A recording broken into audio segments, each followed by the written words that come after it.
Welcome to the Great Expansion.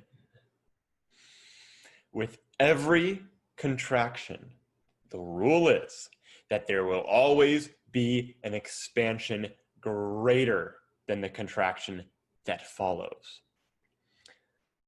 So all of us have been having an intense time this year. It's been really, really, really difficult for everyone. And we've contracted our energy. Fear, negativity, anger, judgment, rage. And with this contraction, it's like we've pulled the bow back on our joy, because joy is actually our natural state. So pull the bow way back, a lot of built up energy of contraction for this massive, massive expansion that more and more of us are starting to feel.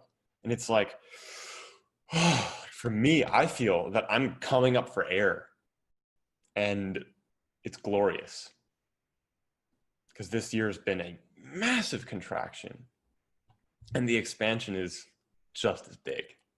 And many people are starting to feel this expansion. So I wanted to share more about this and how we can really make the most of this new time that we're living in, so that as many people as possible can experience this alongside with us.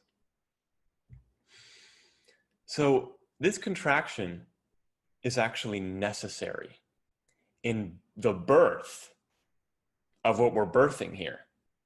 Every single birth has contractions. So just consider this as one of those major ones that's necessary.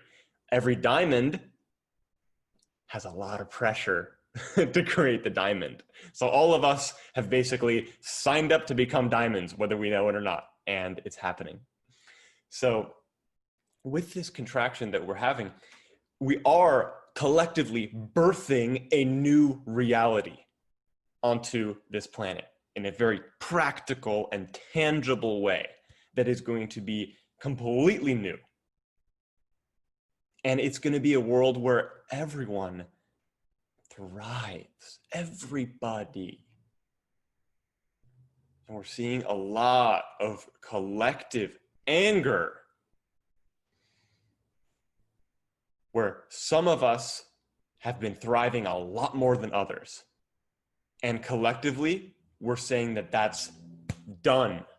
Because in the new world that we're birthing, everyone's going to be able to thrive.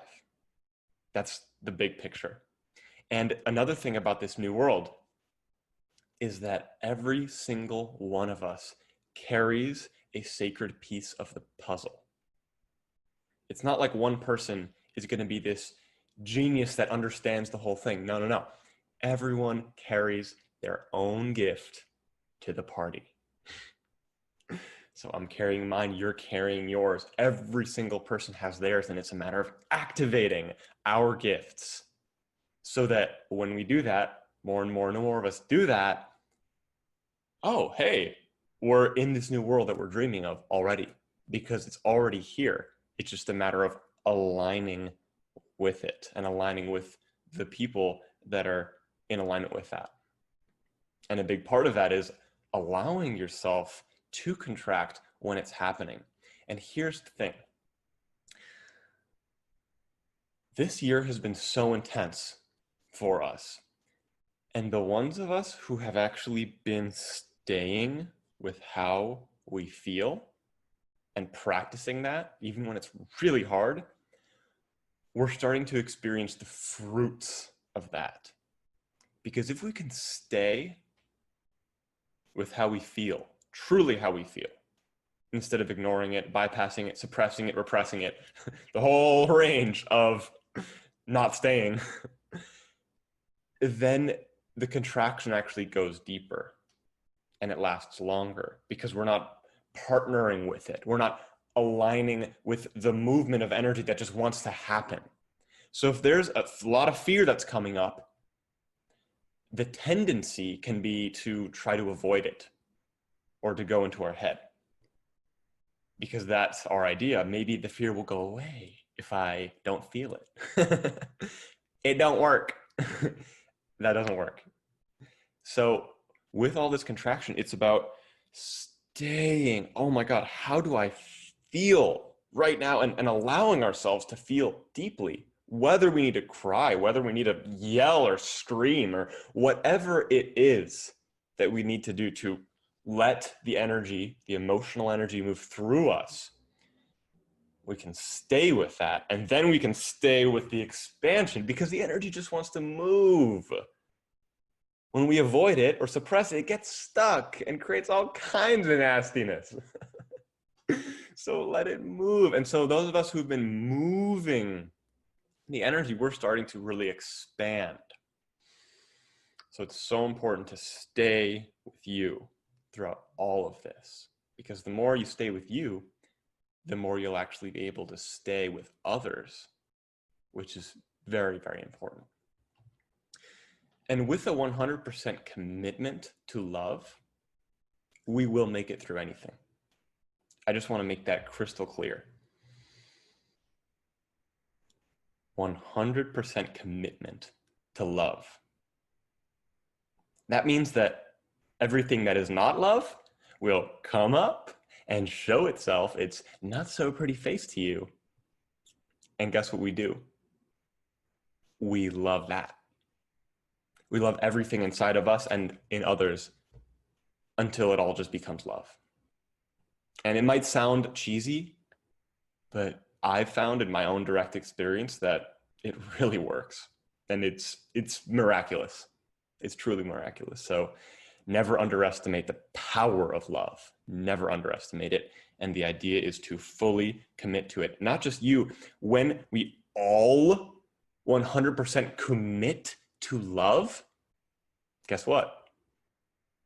This new world we're dreaming of, it'll happen in the blink of an eye. Because all it really takes is our 100% commitment. It's not about the linear time of, oh, well, we got to do this and change this. And, you know, this has got to change into that. And that's all going to happen. But it happens way faster once we make that commitment. So it starts with you and me.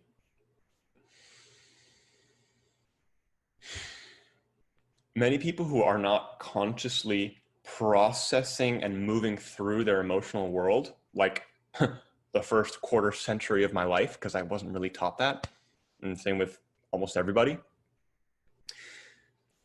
These people may be spinning deeper into fear, judgment, in these loops of negativity, and they may be holding on to ideologies that create a narrative for them to feel like they're safe and like they're on the right side, whichever that is for them. And this is just tools of the ego to try to maintain a sense of stability and identity during this turbulent chaos. So it's okay. It's totally, perfectly natural. And when we're having the courage to let that go and really have the courage to feel, to truly feel,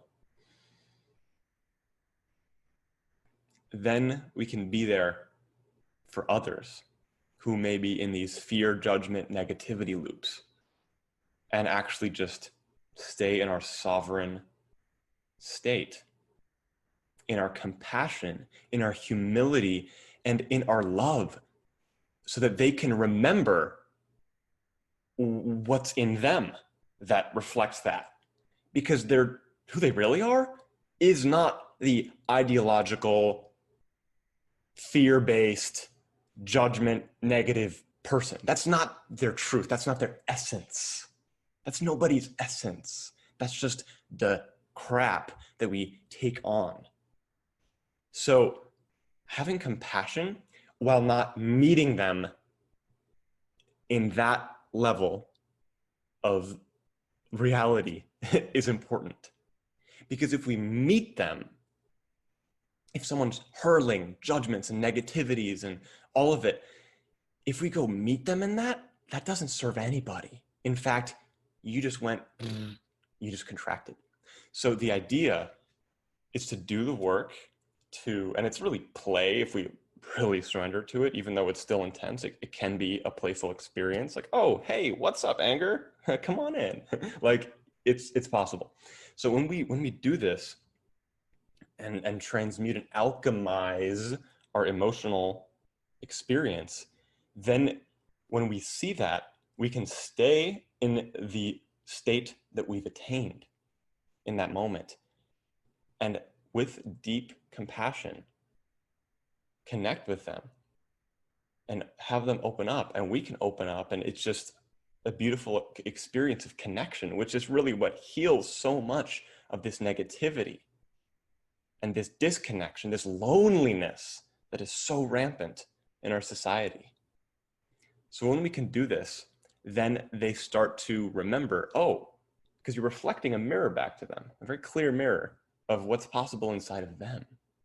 And they start to remember, oh, I don't need to hold on to all those judgments and fears, because I'm starting to remember that I can breathe and be present and love. And maybe, just maybe, experience joy and expansion.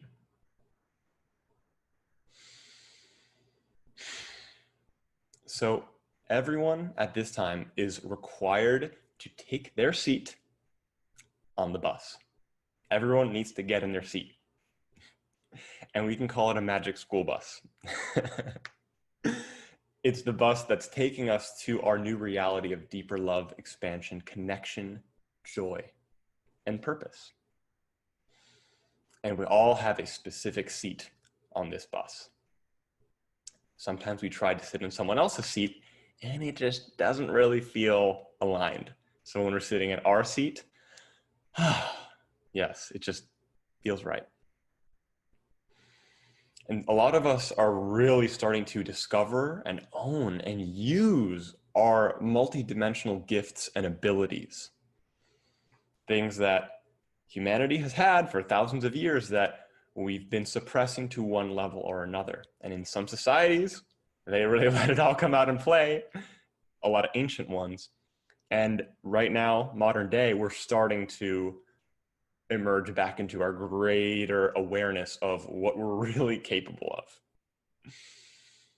So the key is to use these gifts. And when you use it, it's like kind of like a muscle, it gets stronger. And to use them in the world in a really practical way, being of service with them in integrity, in a way that helps others have tangible outcomes. Because I notice many people start to realize there's a lot more that's available to them. And they start to tap into these gifts.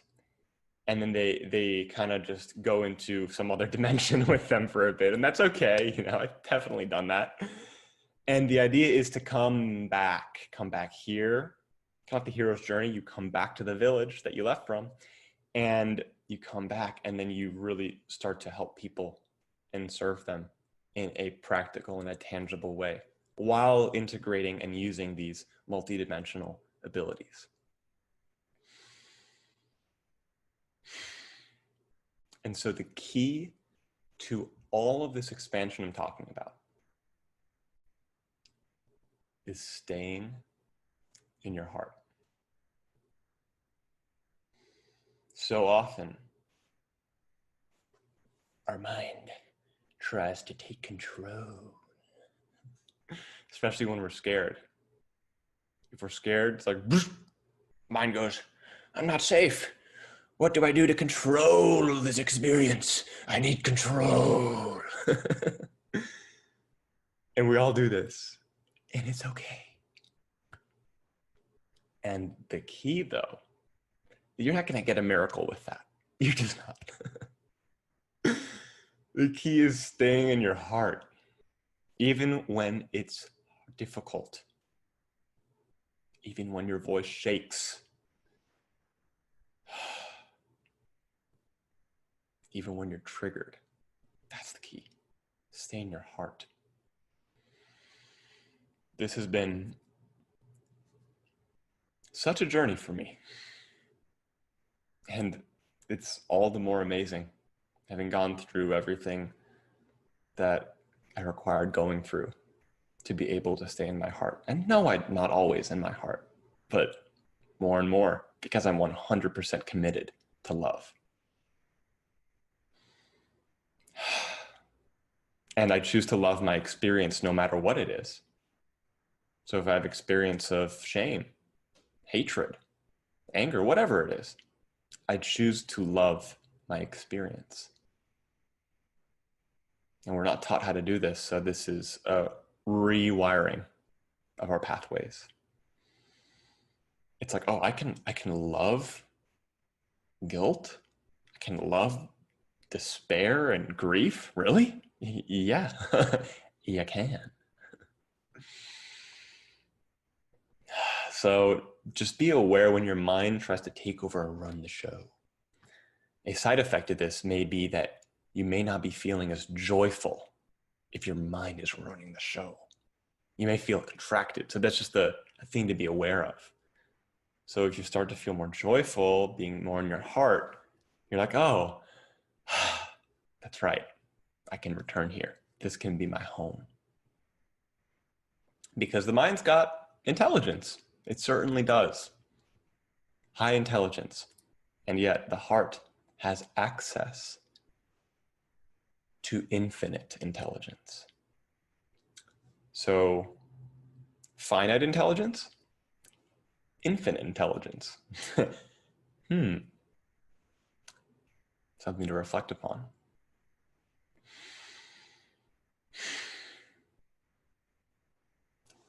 So with all of the initiations we're going through, you're not going to be able to figure it out. Your mind can't figure it out. It'll try, and it's okay. And you may have some amazing insights, but you're not going to be able to figure it all out. It's just not how it works. So your love will see you through, and it's a matter of trusting your heart. Even when it don't make sense, trust your heart. Trust your heart. Trust your heart.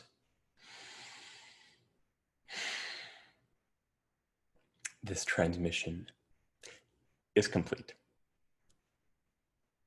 Feel free to share this video with those that you feel would resonate. And I'll end with a quote by Ralph Waldo Emerson. Nothing great was ever achieved without enthusiasm. Talk to you later.